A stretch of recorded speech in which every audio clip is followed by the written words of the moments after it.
Sir ఏ ముఖ్యమంత్రి అయినా అభివృద్ధిలో ఎంతో కొంత తన మార్పు చూపించాలని చూస్తారు, కానీ 5 ఏళ్ళు ఇలా ఉండిపోవడం వెనకాల అంటే ఏంటి అనుభవం లేకపోవడం వల్ల జరిగిందా లేక వేరే ఎజెండా ఉందా? అజెండా కాదు, అజం, మూర్ఖత్వం, అజం, ఏమీ తెలియకపోయినా ఇష్టానుసారంగా బిహేవ్ చేయడం, ఒక పద్ధతైన రాజకీయాలు చేయడం. అందుకే చెప్పాను, రాజకీయాల్లో ఉండదగ్గన వ్యక్తి కాదు. ఎలాంటి వ్యక్తులు రాజకీయాల్లో ఉండకూడదో అలాంటి వ్యక్తి కేస్ స్టడీ ఇది.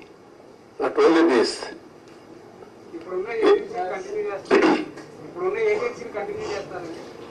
ఏజెన్సీ కర్దేవుడు ఫస్ట్ ఆఫ్ ఆల్ ఏంటిది, ఈ 2 రోజులు మీరు ఆలోచించాల్సింది. తర్వాత ఏజెన్సీ కథ. నేను కూడా ఏజెన్సీ మార్చేస్తా ఎంత నా దగ్గర అధికారం ఉంది, ఒక నిమిషమే. కానీ అది కాదు కదా, ఎట్లా మీరు కూడా ఆ రోజు కూడా ఎవరు మీరు మాట్లాడాల, మీకు భయం, అది వేరే విషయం. నేను మిమ్మల్ని తప్పడం లేదు, అందరినీ భయభ్రాంతం చేసి ఇప్పుడిప్పుడే నేను మీ ముఖాల్లో కొంచెం నవ్వు, ఏదో మాట్లాడతామని ధైర్యం, అవన్నీ వచ్చాయి.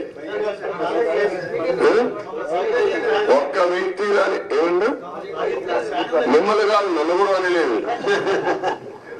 నేను ప్రాజెక్టు కట్టిన వాళ్ళ దగ్గరకు వచ్చి చూస్తానంటే రాకూడదని ఇక్కడే అప్పగించారు కదా, మీరున్నారు సాక్షి మీరే కదా. ఈవినింగ్ నేను అంత మునుపంతా ప్రజలందరూ రాష్ట్ర ప్రజానీకాన్ని రమ్మని చూపించాం. ప్రౌఢ కింద ప్రైవేట్ బస్సులు పెట్టి చేయించాం, భోజనం పెట్టి చూపించాం. ఎందుకు, ఇది ప్రజల ప్రాజెక్ట్ ఇది.